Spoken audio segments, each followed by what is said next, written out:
Get in here. Come on, get in here. Uh, yeah, yeah, it's Thursday night. We're gonna need you. So come on in here. Get in here.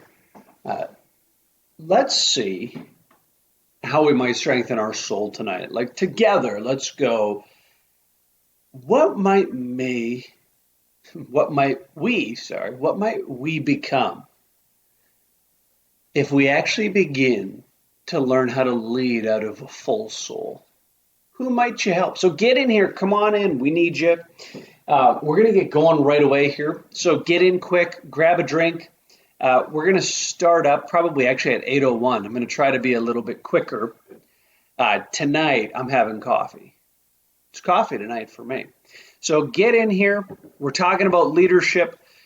Second to last one for the week. In 10 seconds, we're going to take a sip together.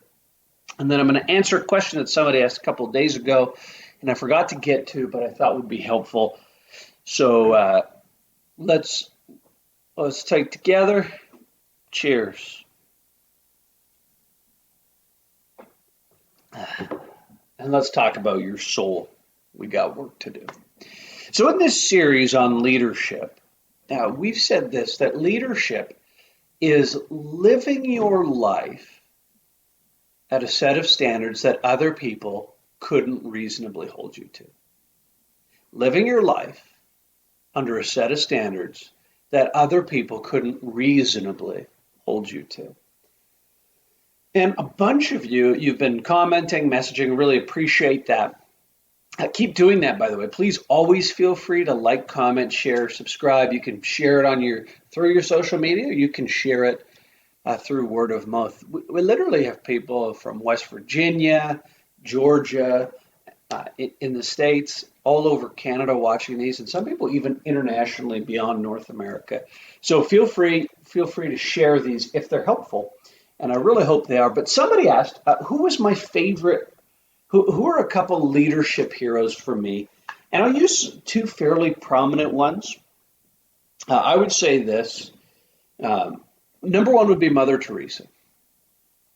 Mother Teresa would be a hero for me for a number of reasons. Number one is this. Mother Teresa found a way. She found a way to have authority without any strength. Mother Teresa found, man, that would make a good strengthen your soul video. But I won't, at least tonight, shift gears. I want to. I was tempted. What you saw was temptation in my mind. But Mother Teresa, she had authority without having any strength. Mother Teresa had no money. She had no physical stature. And yet somehow she captured the attention of the public and began to have moral authority everywhere she went, because she had lived her life at a standard that no one could hold her to. Conversely, on the male side of the spectrum, I would say I've read a fair bit about the life of Martin Luther King Jr., and I see that his willingness to fight for what was right, he was willing to suffer, and actually he had the weight of the FBI and many government agencies put on him, and he kept moving forward, speaking the truth as best he was able, and fighting for the freedom of others. And so these two people are just brilliant examples for me of what leadership looks like.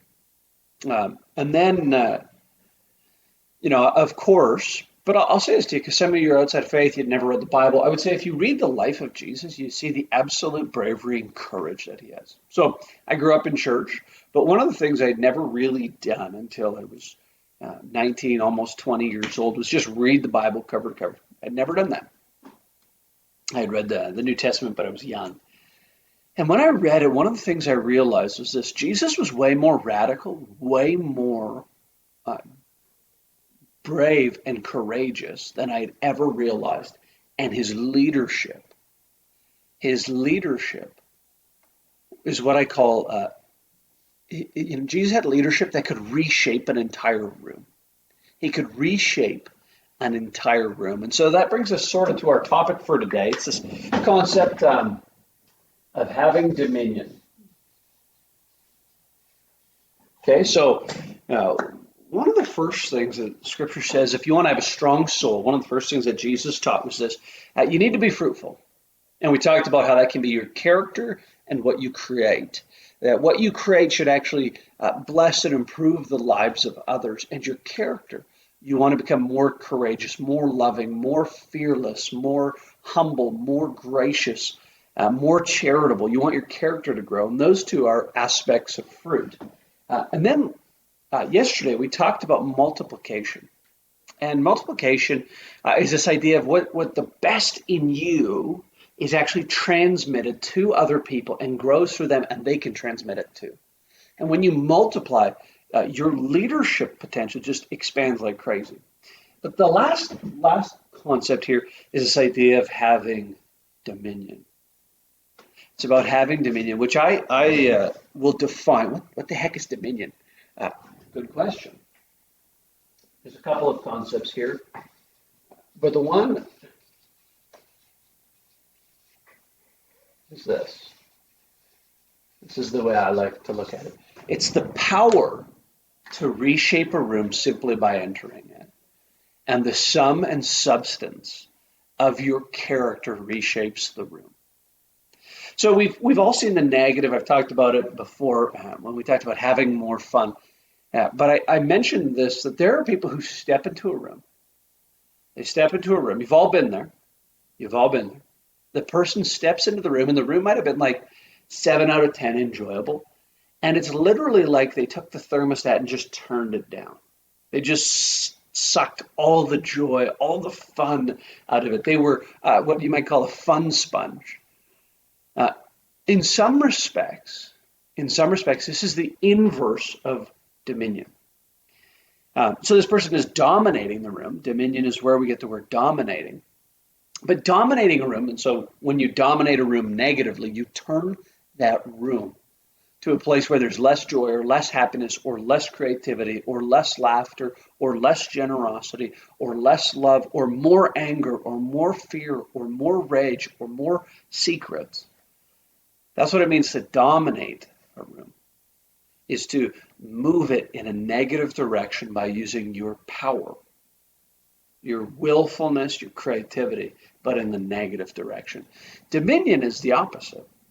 Dominion is you go, I'm going to use all of my fruit, all of my multiplication abilities to shift the environment, to make this a place where friendships blossom, where joy is had, where people laugh, where communities established.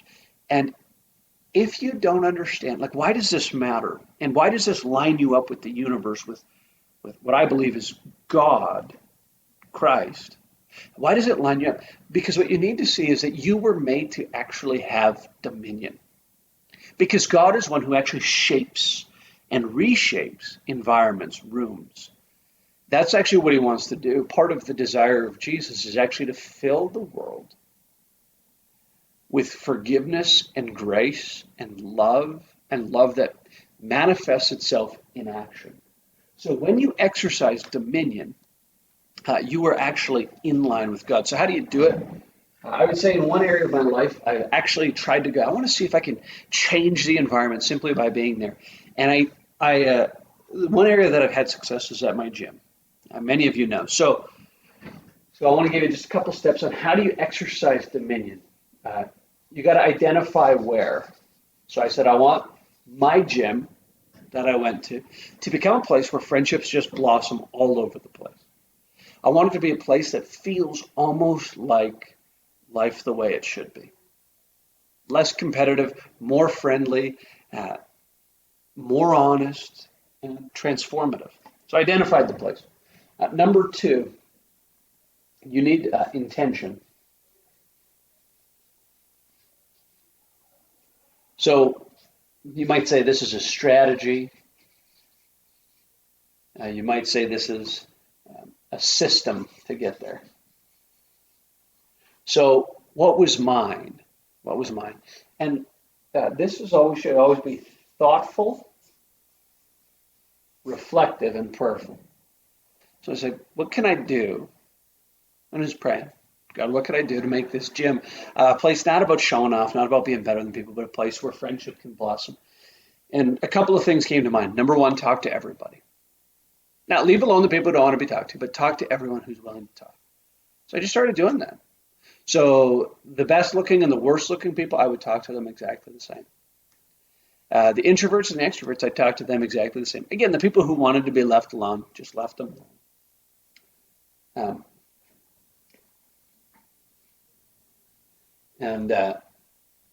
I can't think of another I word. Oh, I got one. Here it is. Here it is. Invitation. This is the third key concept for having dominion. I was actually going, God, I'm inviting you to use me. To start reshaping this gym. And to actually invest. You could throw up investment. So, I went there every day, 5 days a week, same time, as often as I could. I wouldn't skip unless I was out of town.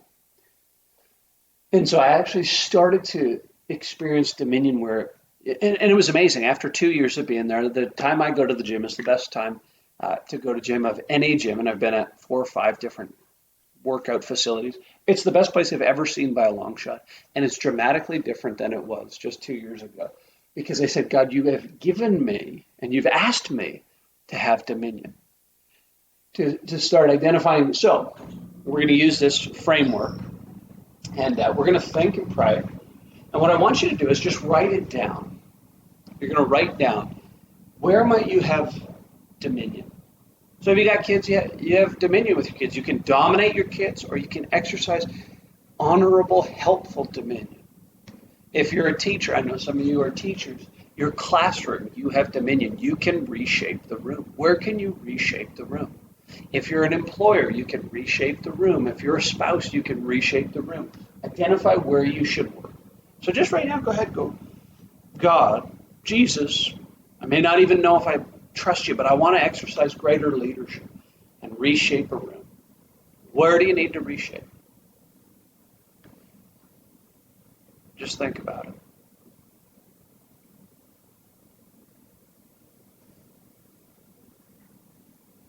So for me, I got a little Sharpie here. It's running on my home.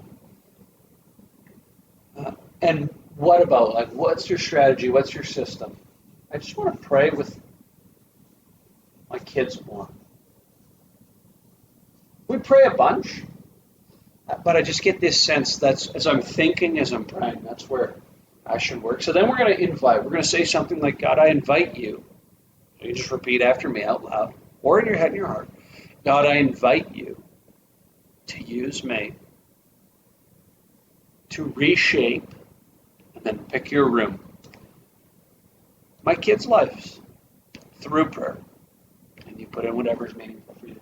Would you help me? And would you lead me? And then you got to go live it out. So tonight I'm going to pray with my kids.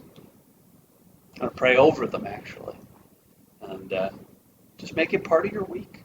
So dominion is about using your strength, your power to reshape a room, but in the positive direction. If you don't reshape, you'll either dominate it or you'll abdicate it. You abdicate the areas in life where you're meant to lead. With that being said, I hope you're feeling more connected with people than ever. I hope you're feeling more connected with God and the universe and with Jesus more than ever. And I hope you're finding rest for your soul. With that being said, love you all, and we'll see you all tomorrow.